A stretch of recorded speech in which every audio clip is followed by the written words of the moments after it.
Hello, amazing souls. Welcome back to another episode with me on my channel Cosmic Contracts with Princess Starlight.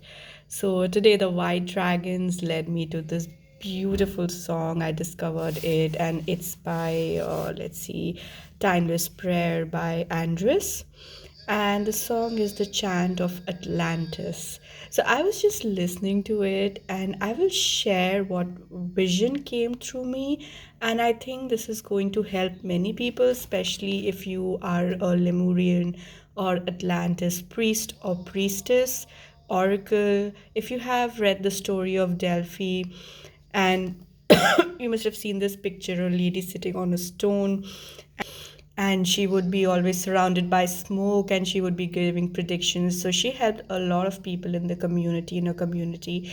And you will always find these spiritual mediums time and again across, various timelines, various cultures, religions. I mean, there's no end to it, right? So if you see behind the scenes also, all the big people taking big decisions, not just for their family, in terms of government, in terms of country, in terms of how the world is going to be in future, they do heavily rely on spiritual guidance because it is very much needed. But obviously, up in the front, nobody wants to accept them. But anyhow, if you are somebody who's a medium, healer, connects with the term witches or wizards, I mean, if you read the story of witches and wizards, the church has tried to just, sabotage the people who held the magic. But the truth is, these were healers. They were healing their souls, and they were healing other people's souls as well. They were helping them. So obviously, if the soul is awakening, if they realize that, all the love, happiness, freedom, free will, choices, whatever one seeks in their life this lifetime, it's already present inside of them. Imagine spending your entire life thinking, oh, where is it? And people really spend their life not realizing that, whatever they're seeking, it's already within them, and the guidance is within them, the wisdom is within them, and they just have to really believe in themselves and take this journey, right? So with the white dragons leading me here, my white dragon is called Maya. Please let me know what you call your dragons. I'd be really happy to know. I have four of them. She is one of them. She really helps me deal with issues, deep, dense, dark issues like trauma, sexual abuse, R star if you know what I mean. And these are very dark, intense situations in which a person can get stuck, and it can cause a lot of pain and suffering, and a lot of emotions of not able to recognize who you truly are. So people can spend a lot of time, like with the Me Too movement. If you see now, many Hollywood, Bollywood, various very well known females across the globe are coming. So when you see from a global point, you see this is not the problem of just one culture or one geographical area. It's a very widespread problem, right? So whenever I get such people, she has really helped me heal my own issues of my past life. And then obviously when I work with clients, I use the dragon energy within the womb, because as I keep telling you in my teachings, that womb is the space. It's like a cauldron, right, where everything is getting put in. Like when you put all the ingredients that creates the dish, it's the same. Some is good, some is bad. So we need to really remove what is causing that despicable taste that you don't want in your life. You don't want, but you don't know how to remove them. So the energy of white dragon is it's kind of cold and icy. So what it does is, like the waves, like waves, it keeps coming in these emotions. It first freezes, and then it breaks this energy from the loop. And once it's broken, what happens is, intense freeze. And when you intensely freeze something and then you break it, it kind of breaks the loop and it sets you free to explore more waters, that is in the life, in the river of life. So I will quickly share, this was a little bit about white dragon also. If you have a white dragon, I found white dragon in my meditation, and I was meditating one day and I saw this huge bright white dragon with red eyes. And all of a sudden, when I saw, when I saw her eyes open and the red eyes, I my eyes open and I did not know what to do. So recently I had met a spiritual healer. She's in Los Angeles, and when I connected back to her, I knew that it wasn't a session, but I thought I'll just drop in a message to her saying that, I saw a white dragon, and Lord behold, this lady, she replies me back that she's also known as the white dragon. And yeah, so it was really kind of connected everything. Like once I woke up, I found that she also had this connection, beautiful connection. So white dragons have been during the time of Lemuria, Atlantis. They really help you with finding your true purpose, true energy that your soul holds, your energy frequency, and helps you move forward 10 times. It's like, a speed air dragon. So air is connected to thoughts again. So it really helps you navigate your emotions, and then because of those emotions, we create that thought pattern, that loop. So it helps you break that loop. And this picture is perfectly fitting. It's like, inside deep waters, and then you see these two dragons. So that's the exact picture. Like emotions are connected to water element, right? And the more you dive deep, imagine being stuck in a very dense, negative, sticky, and very murky situation from where you cannot get out, and you feel like trapped, you feel like you're oppressed, you feel like, oh my god, I don't have a way out of this. The dragons are there. They will help you see, navigate, move up in your thought process and break that loop intensely. And that is why, if you have been called to work with a dragon, there is a reason. I know that when I started on this journey and first the dragons came, I thought, oh my god, like I am totally hallucinating, or in a complete fantasy world of my own. But then when you start meeting people across the globe, when you now today, because of online, we have online community, and when you meet these people, you realize that there are so many people around the globe connecting to dragons. And then you read all the mythological stories across the globe. Dragons have a significant role. This movie came, Rava the Last Dragon, and something in on Disney. And if you see, they are showing the Lemurian dragons. So the dragons, there's an interesting story actually, that when Jesus was baby, and his parents were traveling from one place to another. So on their way, they reached a place where there were so many caves in the mountain area. And when the parents were, Mary and her husband, they were walking with baby Jesus Christ, what happens is that many dragons come out of the cave. The story is now, you can find that on internet now. And many dragons came up to meet the baby Jesus at that point of time. So some say that, they still live deep underground. And if you see the it's so one is, they may not be, because inside the mountains we don't know if they are there. And but the energy definitely of dragons coming from galactic root, or Pleiades, or Syrians. These dragons, okay, they are very powerful beings, but they are also like the dragons that they show today, that they are very ferocious and they'll kill you. I'm sorry, it's not like that. Dragons, definitely they have that touch, but overall they are very loving people, loving souls. They are like babies, they are childlike, right? They want to, they also want this, they crave, literally care for this care, nurturing, loving environment.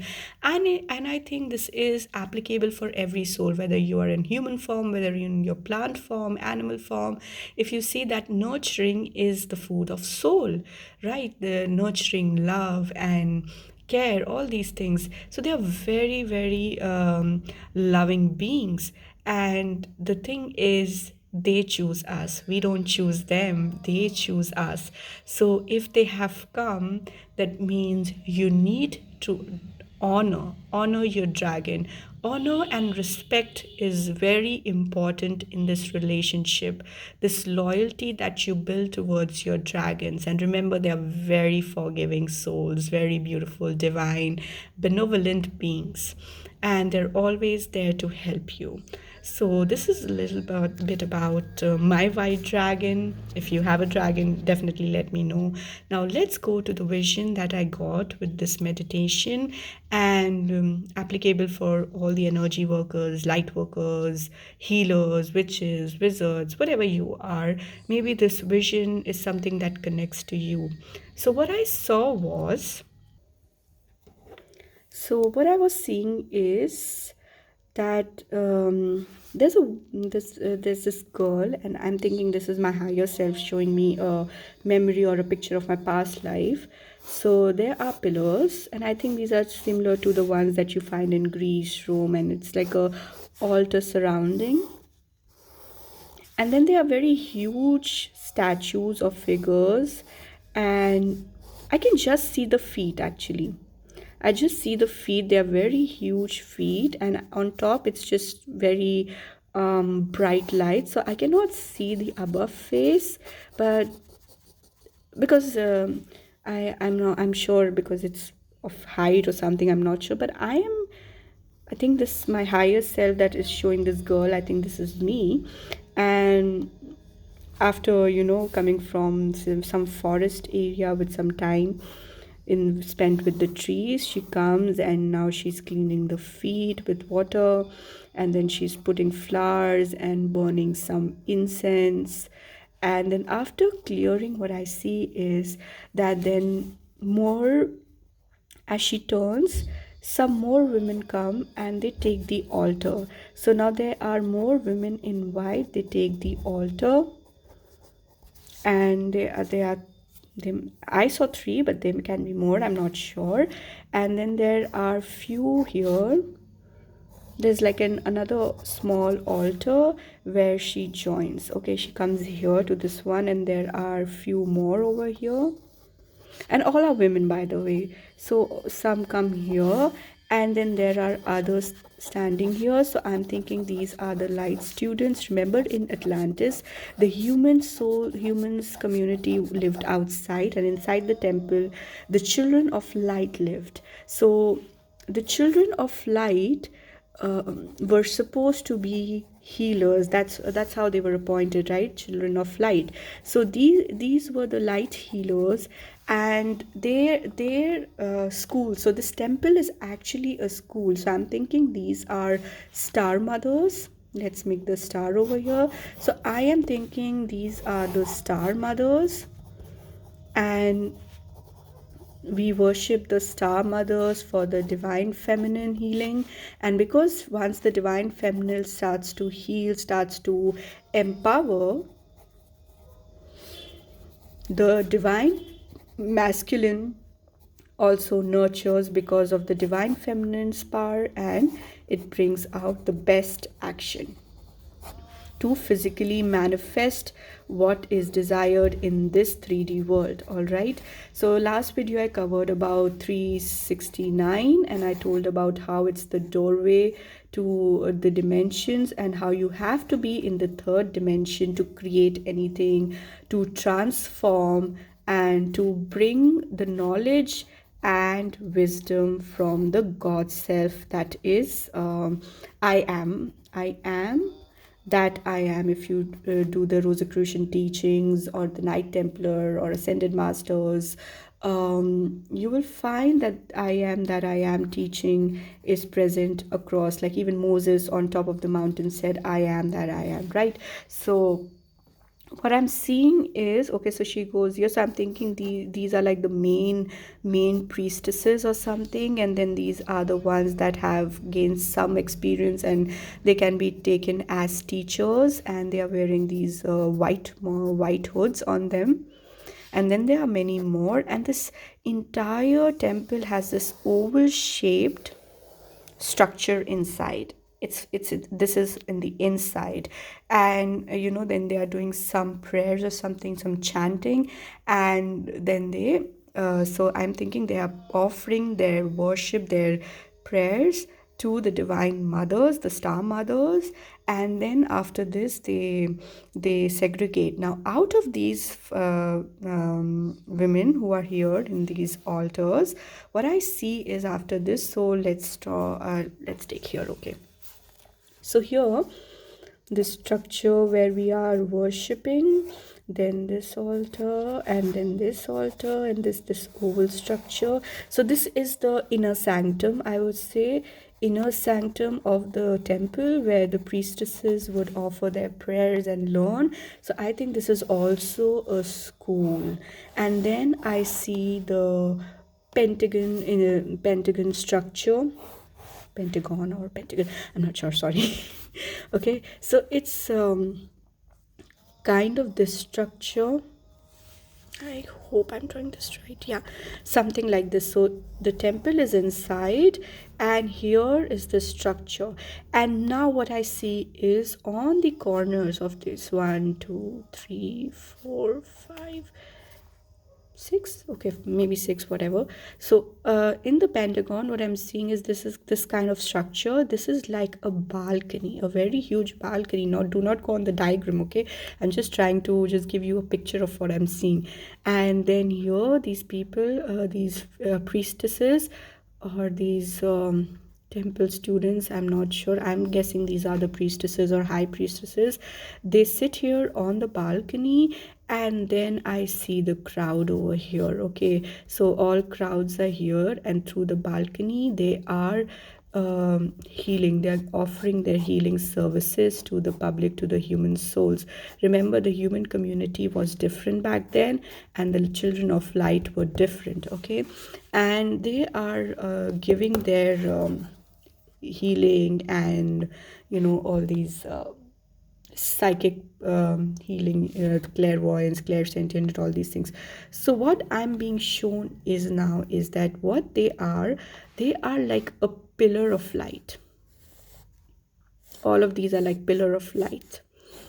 And if you I wish I could draw this 3D structure, but if you see, then from the top they are creating a network of light which is visible to the star mothers, and they are channeling in the downloads from the above source, from the star mothers down here. And not just that they are sharing this information, this light with the people, but they are also downloading this information down into Mother Gaia's field as well. So what I'm trying to say is, just like the computers, okay, like we are transferring information, download, upload. What's happening is that this human vessel, that's why it's the most blessed body of the divine creation when you compare it with other beings in the universe. Like it's said that you have to be really lucky to become a human. And now look, when you look at the planet and then you see how people disregard their body, their life, it's saddening, because some people just want to destroy themselves. They want to end their lives, and they do not understand the importance and the like how good karmas you must have created to have this beautiful body. This is a vessel through which the divine works. So what I'm seeing is they are downloading information from the source. That could be female, masculine, because it's a divine feminine temple doesn't mean that they're not working with the masculine or vice versa. So I'm really not sure what exactly they are downloading, but they are downloading something. Then they are helping the public out there, and then they are also downloading these codes, these information, these keys of wisdom and knowledge of light to inside of Mother Gaia. So Mother Gaia, every planet has its own data stored.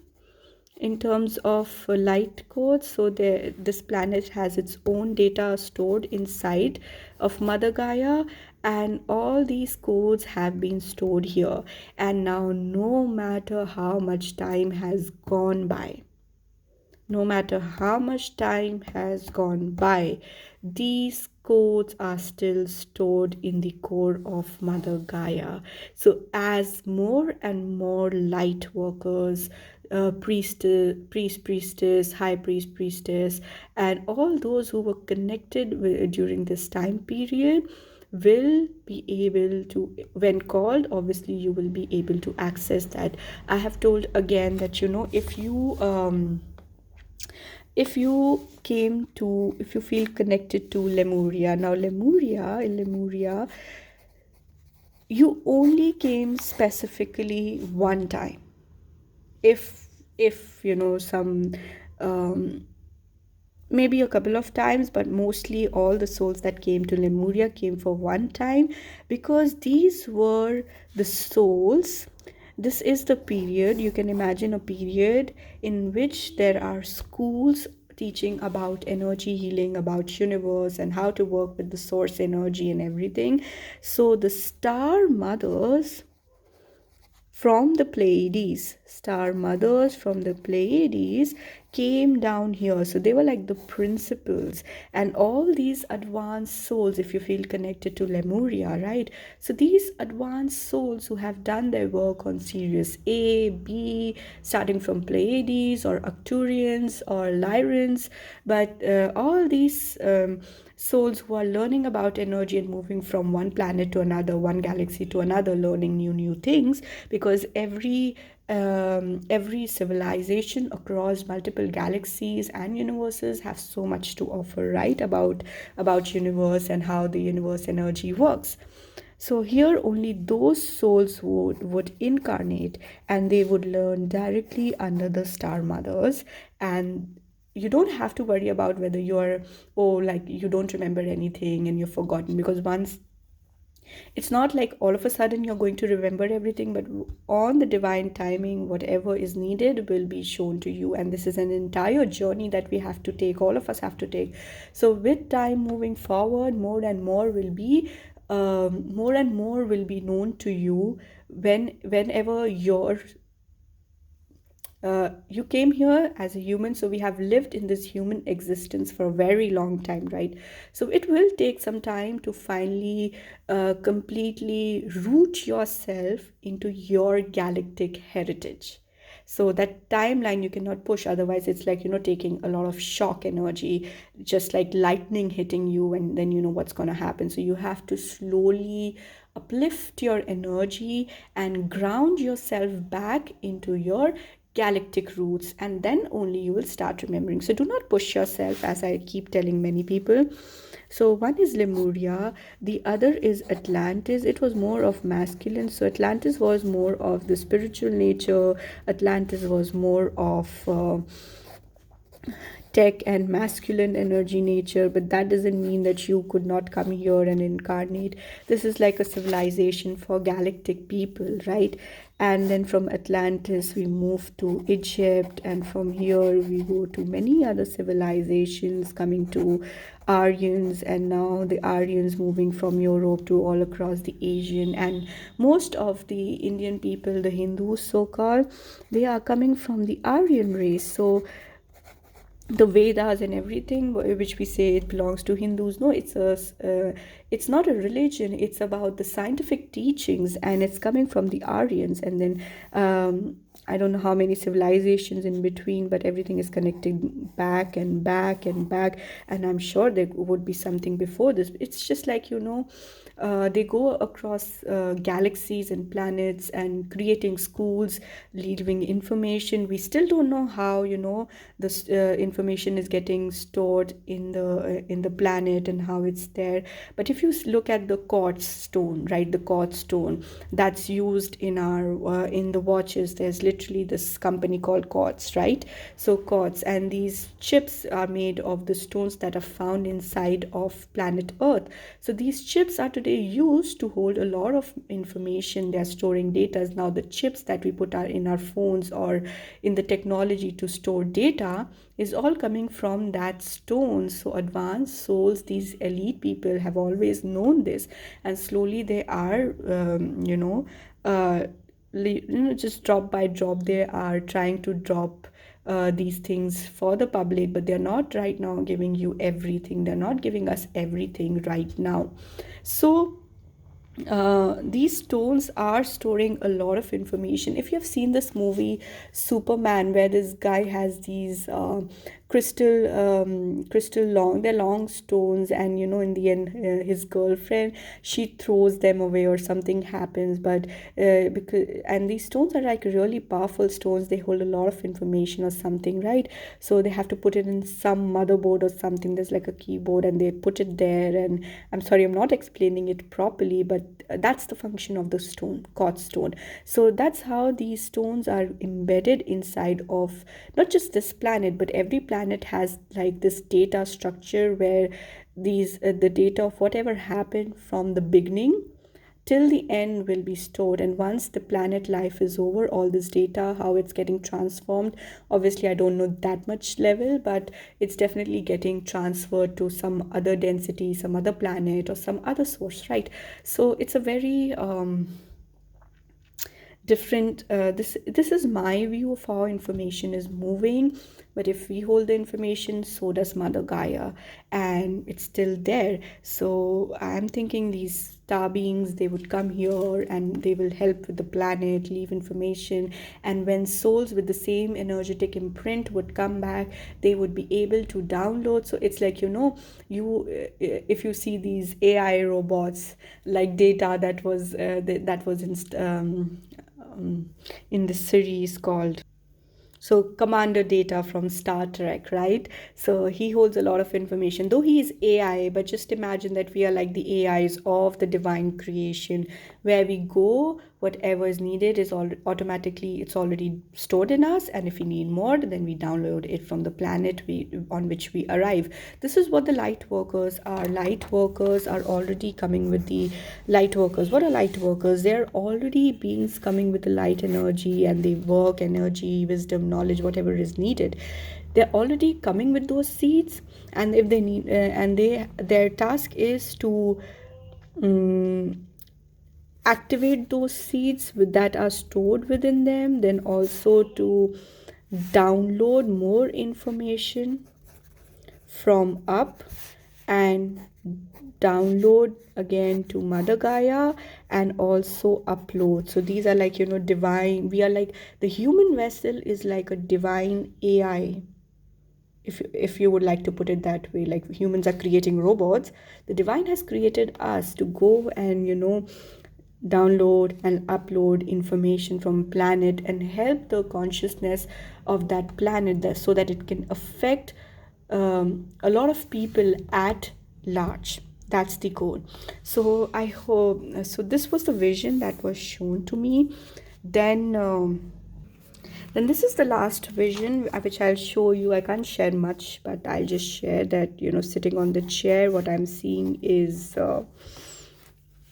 let me sit 90-degree, otherwise people will say this is not done right. You sit 90-degree, and then you're saying, then if you've seen the violet flame pillar, right? So this pillar is surrounding me, protected by Archangel Michael's sword. So Archangel Michael is here with his wings protecting my energy work. This is how you have to create your protection. You can use a bubble, whichever way. In short, just have to make a surrounding in which your energy is protected. Because when you're doing the spiritual work, you have to make sure, you always have to remember that, the bad ones will always sense, and then you don't want to mix that thing. Now what I'm seeing is moving up. Again, definitely grounded to Mother Gaia. Okay, root yourself. Always please ground yourself, because if you're not grounded, what will happen? If the building is not properly, the foundation is not proper, the building will fall. It's just the same. You move up, and I see my higher self. Then I move further up. I see the karmic board. Then I'm shown further up, where I am seeing these divine star mothers. And then I move further up, and I see this black volume with some insanely intense light, which I cannot still express, but what I'm feeling is, the feeling that I got is, feeling is very important during your meditations, because it will tell you whether it is really something that you're seeing out of your consciousness or downloading it, or whether it makes you feel good, or it's light or dark. You'll always get to know from your feelings. So feelings are very, very important key. Even Neville Godfrey Raking says that your feelings, this is your key. So here what I'm seeing is, this is the womb of creation, womb where things, the creation gets created. This is the space where the gestation period happens. It's like the source of everything. So from here I come down to the place where star mothers are there. Star mothers are also moving from one planet to another, one galaxy to another, and teaching. Their job is to teach and impart the knowledge and wisdom that they have created. Then again moving down, and then you meet the karmic board. The karmic board, if you see right now in the karmic board, you have Lady Portia, right? Lady Portia is there. Then you have Mother Kuan Yin, you have Lady Nada, you have Lady Liberty. If you see the Statue of Liberty, it's after her, Lady Nada. And these are 1 2 3 4, and there are 4 more. I'm sorry, there are 4 more, but yeah, these are the main ones. And they have their own rules, so they will help you with karma and to deal with karma in compassion, to make sure if you have done a certain amount of good karma, and then if you have to get your debt off, they will help you.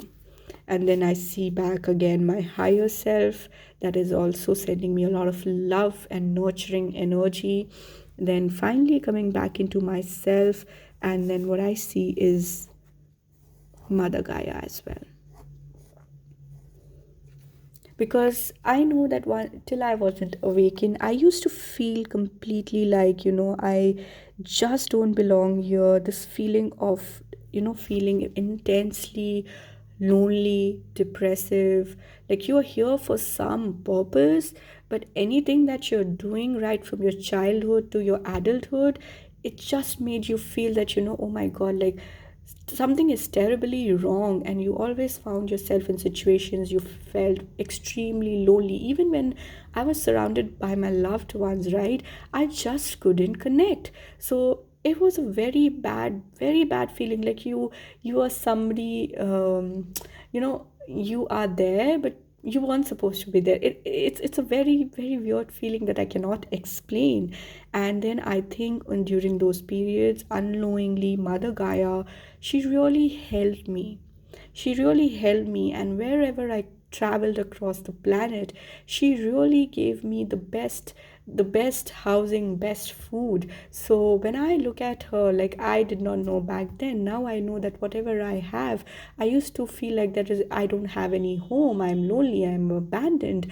But now when I looked at, oh my god, wherever I have been, I'm just truly blessed, because she has given me everything. No matter where I go, there's not even one thing I can say that it's the change of perspective to realize that they had always been with you, Mother Gaia, especially because when you signed up as a starseed light worker to be on this planet, Mother Gaia, like a mother, when you go to your mother's house, how she makes sure the space is clean and you have food and you are living in a good environment which is calm, peaceful, and you have everything to feel at home.